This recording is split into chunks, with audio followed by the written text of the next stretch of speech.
अकोला जिल्हा हा विदर्भाच्या पश्चिम भागात वसलेला एक महत्वाचा कृषी प्रधान जिल्हा आहे.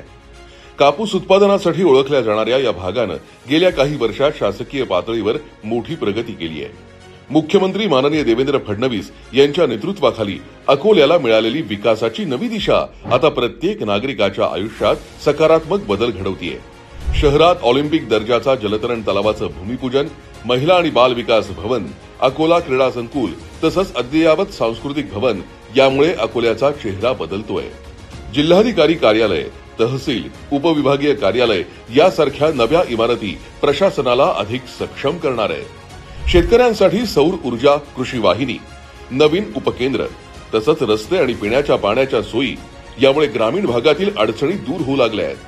अकोला आता केवळ कापसाच्या बाजारापुरता मर्यादित न राहता एक सर्वांगीण प्रगत जिल्हा म्हणून उदयास येतोय आणि या परिवर्तनामागे आहे मुख्यमंत्री देवेंद्र फडणवीस यांचं दृढ राजकीय इच्छाशक्ती असलेलं विकासाभिमुख नेतृत्व.